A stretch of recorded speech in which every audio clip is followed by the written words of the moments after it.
Hello, everybody. Welcome back to my channel. My name is Raheel Sheikh, and I'm here as a business consultant and advisor, and your one-stop choice when it comes to starting a business in America or buying a business in America, and at the same time, you want to pursue for your E2 investor visas. When it comes to the E2 investor visa programs, naturally, the one of the basic fundamental obstacle which you have is the right selection of a business. While E2 give you the liberty that you can actually start a business, you can buy an existing business, or you can buy a franchise. But still, there is a lot of the typical barriers, typical obstacles and challenges, whether you need to start a new business or you want to buy an existing franchise. So, in order to address those kind of challenges and those kind of obstacles, today I have invited on my channel Mr. Patrick from Visa Franchise, who is an expert, and who I'm sure if you are searching for E2, you would have seen him on the different social media channels and whatnot. He's a great expert and a great resource when it comes to buying businesses or finding the business a franchise, particularly for E2 visa. So let's have Patrick on the show. Welcome, Sure, Patrick. Neil. Welcome on the show. Thanks so much for having me on. Thank you. Thank you for joining the show.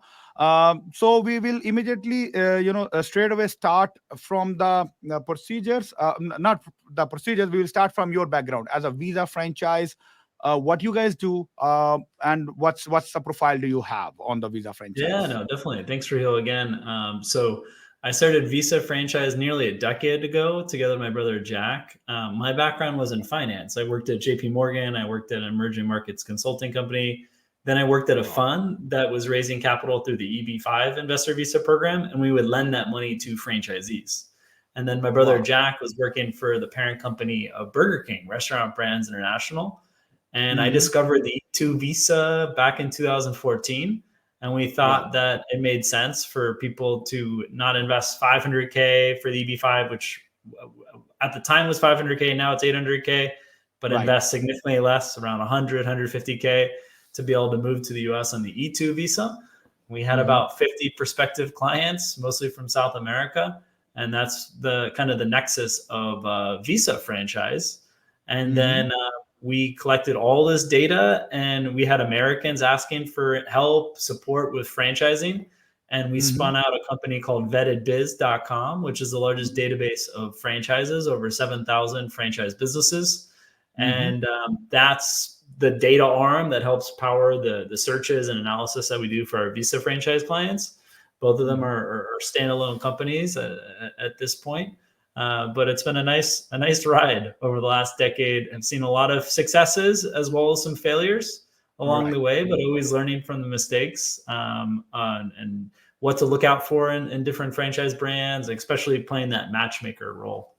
Wow, that's very impressive. So you also started your American journey as an E2 investor itself, right? Oh no, so I'm born and raised in Washington D.C., not so Oh far wow, so from you are my neighbor, Chantilly. Washington DC, right? Exactly. So Okay, yeah, got it. Vienna, Virginia, 20-minute drive from 20 where minute you drive from are. Chantilly. Yeah, right, right, right. But That's I awesome. left when I was 17 to go to college up in New England, then Okay. worked in New York, and I still have a family in the area that I visit from time to time. Hmm. Um, but we basically were working with EB5 investors, and we came across a lot of different E2 Right. investors to help. That's a big transition all the way from the private equities and the investment sides and turning into a very niche market, which is like E2s and franchises. So that's a very great transition, I would say.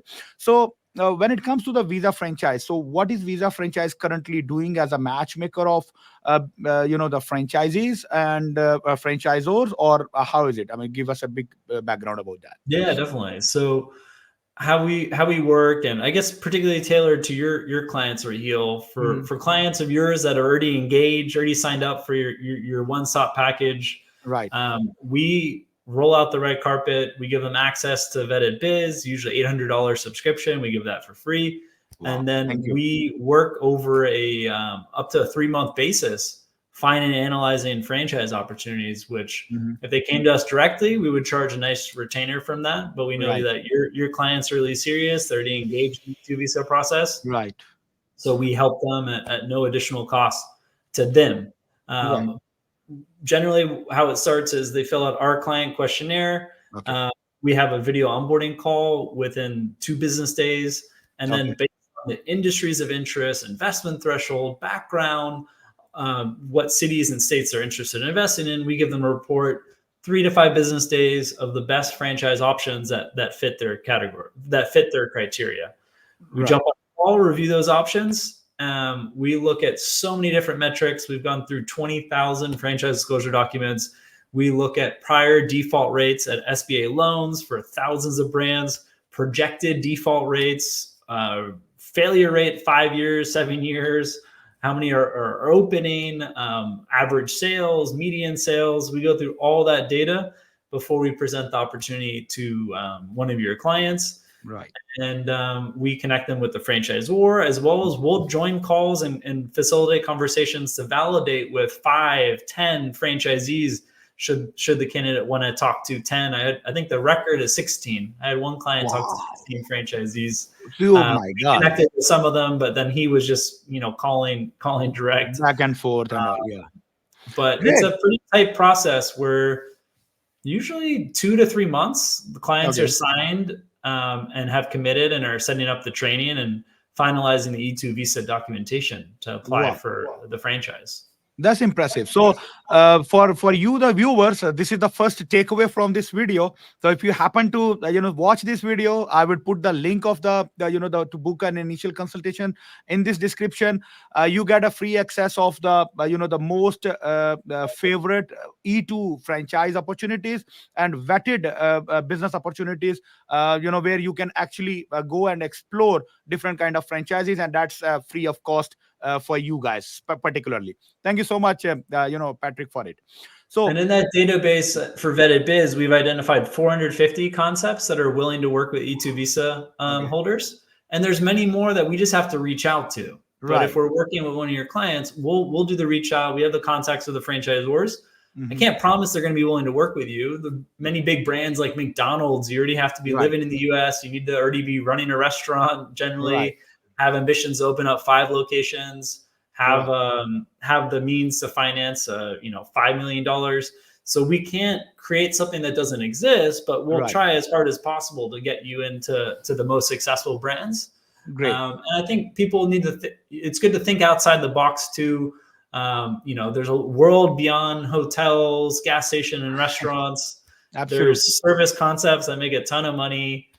In-home healthcare we spoke about in the past. I've had 20 plus clients invest in in-home healthcare, where the average sales per franchise location are regularly over $1 million, and the investment to open ones like 100K, 120,000. So if you're willing to roll up your sleeves and get to work, there are a lot of franchise opportunities to explore.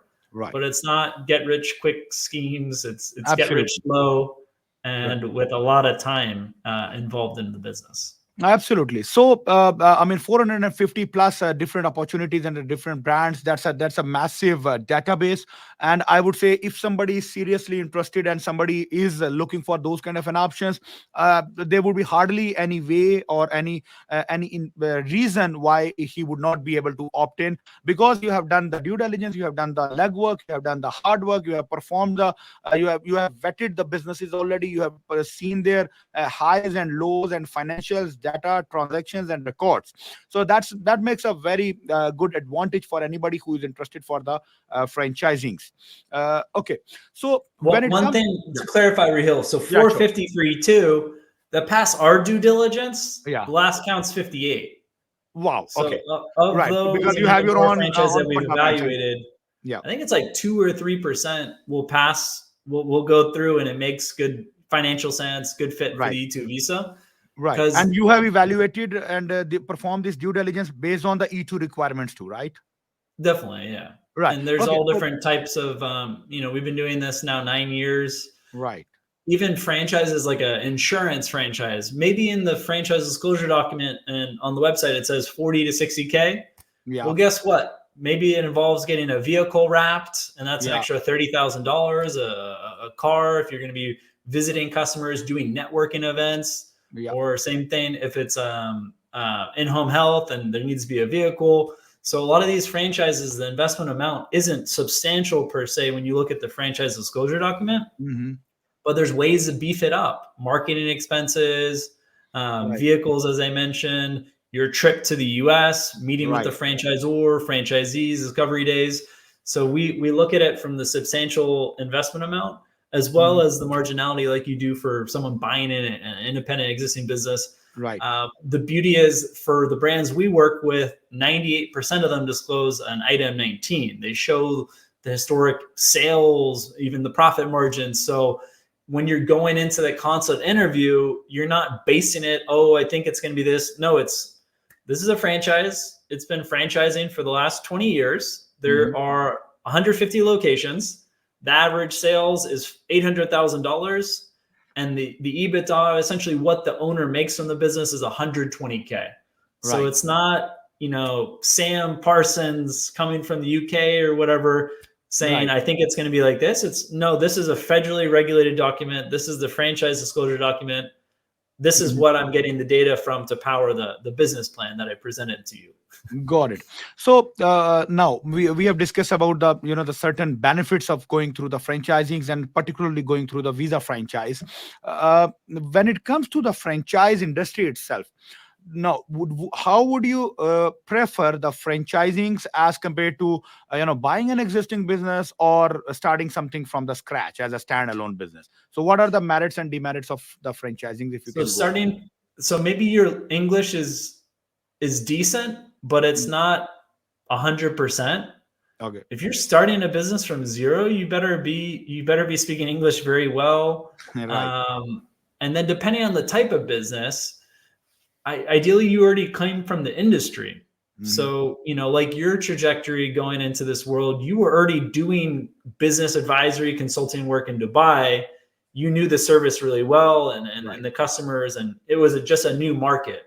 For me, I knew the industry very well, and it was an adjacent industry when I started Visa franchise. Right. If you're going into a new market and you're doing a new business that you have no idea about, Right. it could be good to have a franchisor that's got your back, as well as a community of franchisees. So Right. startup business, if you're bringing the business from abroad, you have experience in that industry, you're confident of it, maybe you already have some American consumers, go for it. I'm not going to hold you back. Right. But if you don't really know what you're going to do, you haven't lived in the US before, franchising can be a good foot in the door. And a lot of our clients will have a holding company, franchises parked underneath that. They give it a go for 2 years, get it profitable, maybe hire a general manager, and then working with your team, we build in the business plan that they're going to be doing other activities, Right. as well as we can work on a roadmap to get a green card with our in-house attorney, the filing attorneys that we work with.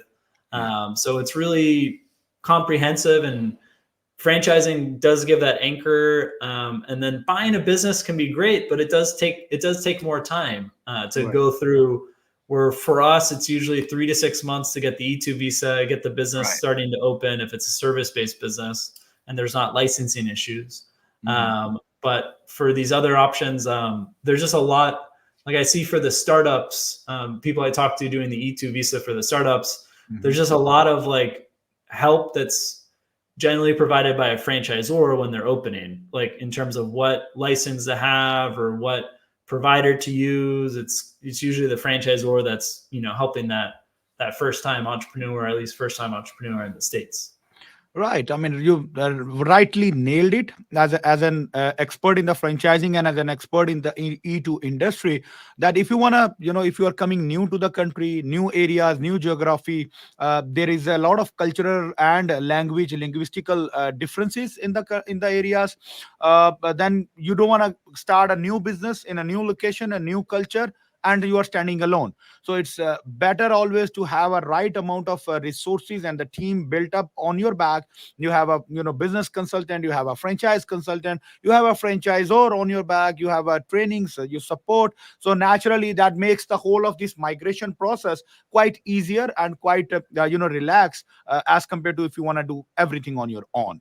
So that's a great one. Okay, so now when it comes to the franchisings for E2, have you experienced, or as per your experience, what do you think having a franchise will create a different impact on E2 education as well, or is it the same as buying a business, or is it the same? So how does it impact on the E2 application? I would say talking to clients that have gone through the process, and I had a Brazilian Italian client 6 years ago that told me he invested in an ice cream franchise, and there was a guy trying to get approved for a real estate related independent business that was having such a difficult time. I don't know if he ultimately got it, but our client within 5 minutes got the E2. So based on our experience, the interview process is usually a little easier. Right. The few denials that we have usually are overcome after applying a second time. Right. But the final denials, I don't know, maybe Hardly one any. was because of the business. The rest were because of personal issues Right. that sometimes weren't disclosed to us when they were applying Right. for the E2 visa. So it's pretty straightforward and a proven path for the E2 visa. Predictable to get the visa, predictable to open up the business. Right. You're not, if the projections are 100K for the business, you're probably not going to make 300K. So Right. if your aspirations are making $300,000 a year, you have to select a business that people in the past have done that, whether it's a franchise or not. But if you're going into a franchise system and most franchisees are making 80K, 100K, don't expect to come in and be, the number one franchisee, at least Right. in the first 5 years. So have realistic expectations and plan, budget your life and everything to be, in that middle or even the bottom third. And then if you are the top 20%, 10%, awesome, that's great. Right. But there is predictability, especially when you forecast like that. Great.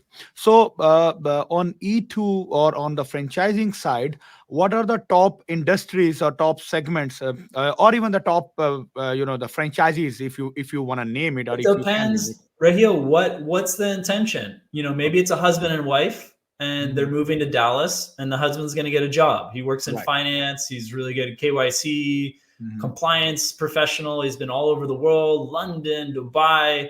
Okay, let's get something maybe in the wife's name, a Right. tutoring center that's 20 hours a week.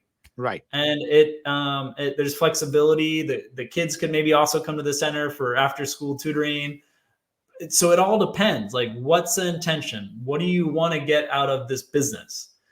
If you're Right. just doing the E2 visa, just to do the E2 visa, for me, it's a red flag. It's like, Right. okay, no one's going to care as much as the owner about the success of the business. So we can try to find, manager or business partner, whatever for you. I really like to avoid that because no one's going to care as much as you or your Absolutely. spouse on the success of the business, setting that culture, hiring that key manager. So, I like our clients to focus for at least 2 years, work their ass off, and then have a nice margin, and they can put in a day-to-day manager. Right. But we see everything from education, senior care, window cleaning services. Right. I like a lot of the service-based businesses, Oh, so you are even like financial mine. services like insurance. Yeah. Okay, so you are like mine. I mean, I also prefer the services businesses more than the retail one, because I don't want to go and flip the burgers and make a fortune out And of it. it's variable. So imagine like an in-home senior care. Yeah.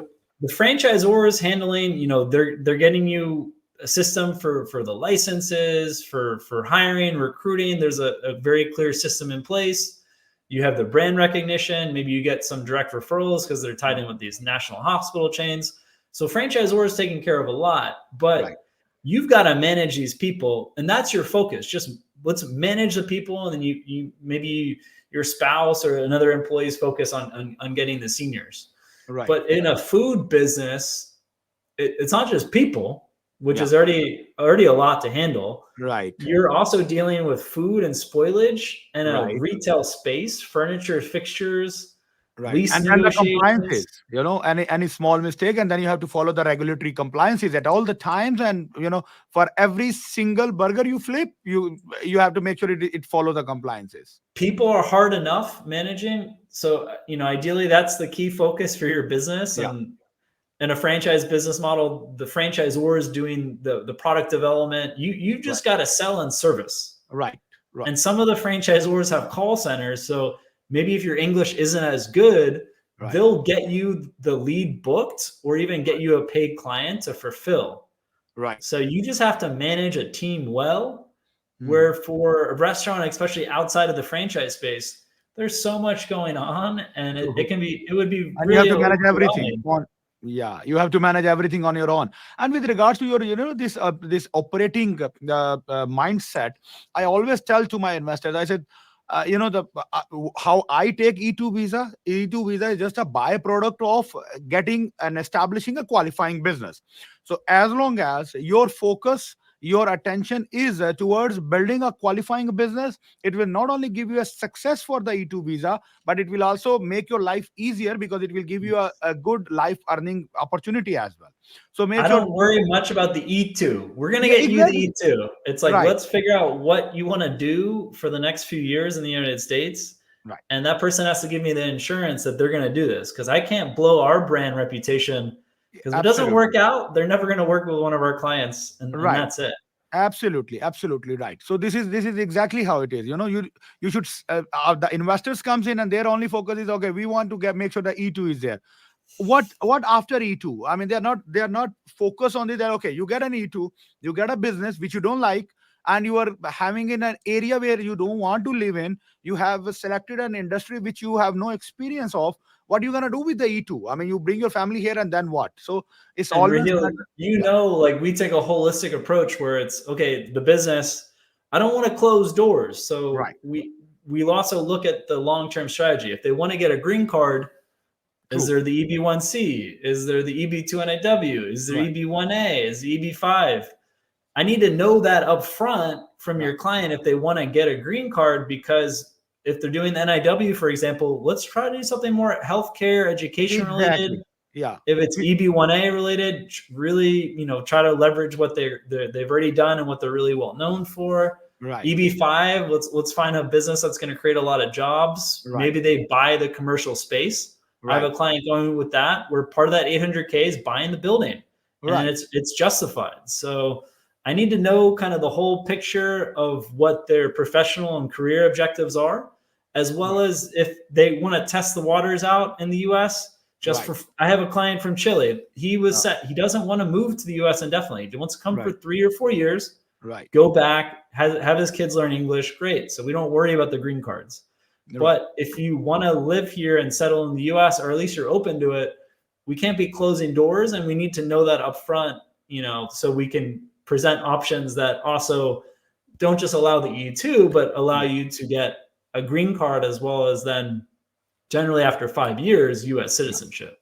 Right. Absolutely. So okay. So now after we discuss about the how the franchising is far better way for E2, if based on your, of course, personal objectives.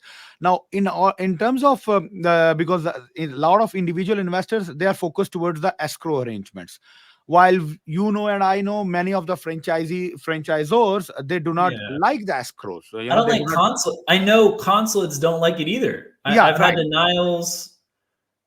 I definitely have had many more denials when there was escrow use than Yes. when there's not escrow use. Right. So do you suggest on the, or do you have some franchisers on the panel who does escrows, We do, or do for you? sure. And some Okay. of them do like a good faith deposit of Yeah. 10K, 20K. Hmm. If it's not approved, then you can roll back pretty much the whole transaction, get back the Right. 100K, but you're out 10 or 20K. What is the Right. chances though that that's going to happen? Right. 5%, hopefully Right. less. Yeah. So it depends. I like to say there's three things during this process. Well, Mhm. three focuses for us today. There's the Yeah. business. What makes the most business sense? Right. So it's generally investment amount, opening up fast, getting revenue in, cash. what Mhm. makes the most immigration sense, Right. and then what makes the most accounting sense. Right. Usually those three don't go together. Right. So if you're worried about immigration, go full in on the business and investment risk. Mhm. If you're more worried about the investment and your capital, okay, then immigration risk is going to go up a little bit. Right. Are you fine with that? Like there, it will increase your chances of denial if Right. you use escrow. Right. The Perfect. government has never come out and said that, but doing this 9 years, if you use escrow, I'm very confident you're still going to get it, Right. but it increases the risk. It increases the risk. Okay, so it's not the other way around because the investors believe that escrow can save their investment. Well, Yes, the Rahil, investment is saved, but the immigration is denied at risk. exactly. Well, think about you're a consulate officer, and you're in Karachi. I'm Yeah. just there for 2 years, a Right. stint. Some guy comes in, he's moving his family. He did escrow. I have some doubts about his ability to manage that business, the Right. marginality. Yeah. I'm going to reject it. I don't want to be the one that gives him the visa and then there's some problem and my superior gets pissed off. Right. But the situation, I deny that guy. He didn't do escrow. And I'm doing the interview with him. Right. He brought his kids. His kids didn't have to go to the interview. Right. And his wife's there. And I'm denying his ass. Right. And he's out 120K. Right. You don't think that's a moral weight on the consulate officer or staffer Right. compared to if the person just did escrow and it's like, okay, he got his money back. He can always reapply. Exactly. So it's more of a weightage on the visa officer side. Okay, so now when it comes to the franchisings, Patrick, so there are a lot of red tapes in the franchising industries, which means if somebody wants to, uh, I know we have discussed it earlier that the best way of doing our selection of a right business is to go through the right professionals.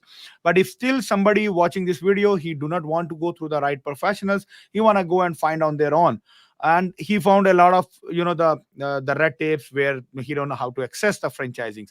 Do you think there is still a way out there where they can approach and get the right amount of informations, or it's not recommended at all?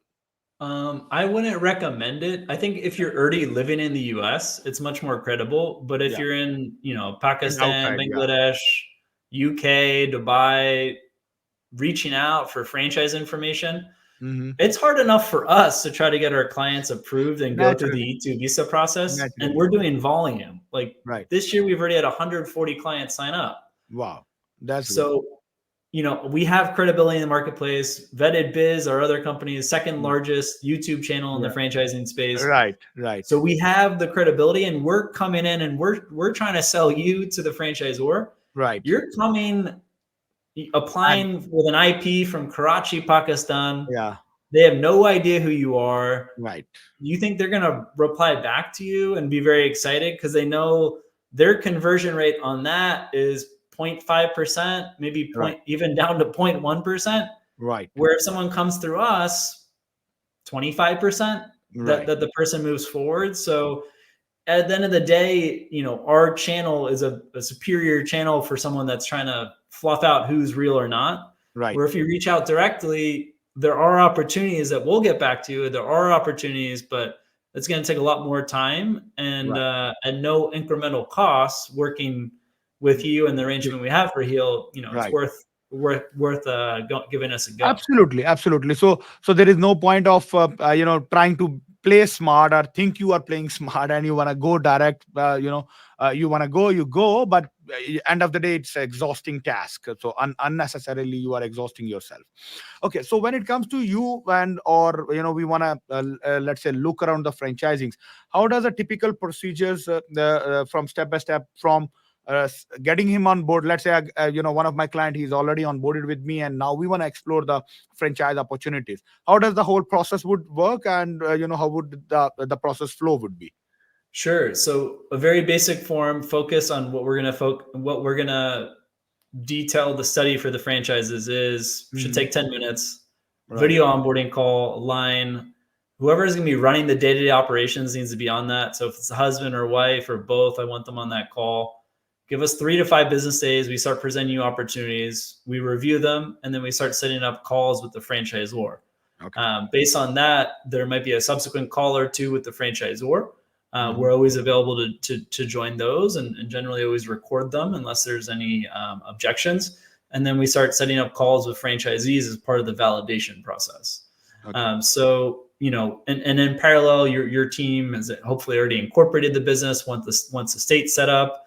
Right. We're working with your team on the business plan, and everything's kind of going in parallel. Yeah. And especially the pieces really get going when you've decided you decided this is the franchise. Yeah. And then it's okay. Let's start the immigration process. Let's wrap up the loose ends in terms of the business bank account, transferring the funds, getting it paid. Maybe it's escrow. Maybe there's an initial deposit. Maybe you just pay the full franchise fee.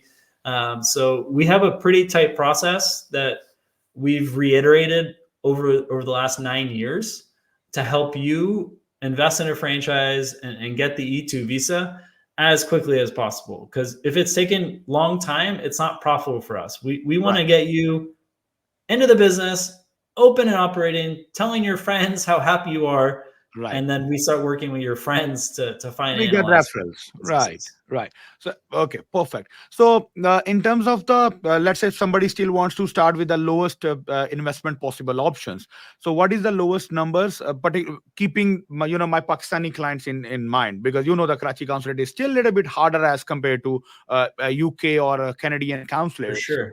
So, Well, I would say for your clients, Rahil, that have a B1, B2, mhm, come here. Let's explore. We'll do the initial search. You okay. come here and we Hmm. explore businesses. And maybe you decide, working with your immigration attorney, that a change of status makes sense. And Okay. we reviewed businesses and you change status. We've had that from many nationalities, including from Pakistan, where you get a decision within 2 weeks and your E2 visa status. And we've had clients invest as low as 60K, maybe a little Right. less, in a franchise to get the E2 visa and start developing that business.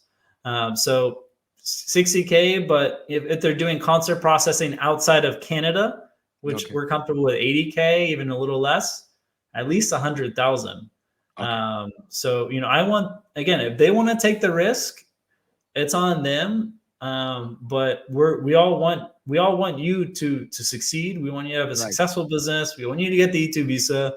We don't want you telling all your friends that you got denied and then had to Right. overcome it. We want you to get it the first time up front, and try to listen to the professionals. And if someone's saying sign the lease, sign the lease. If someone's saying you need to buy extra inventory or spend money on marketing, spend it.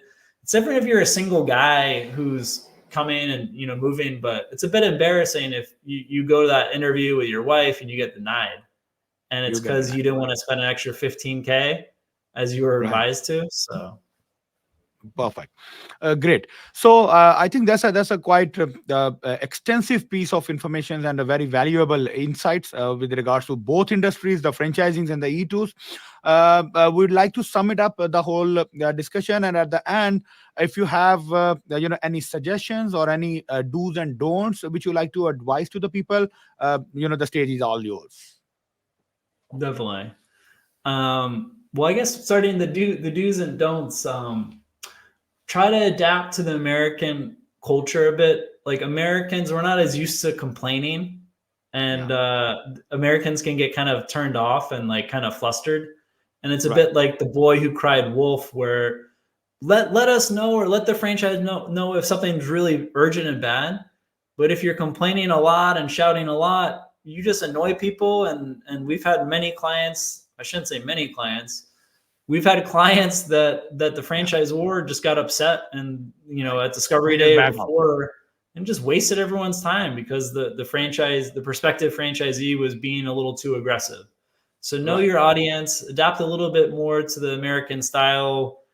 You can be direct, but be courteous at the same time, and Right. appreciative of what everyone's doing for you. I think that will open up more opportunities as you Right. look at businesses to invest in the U.S.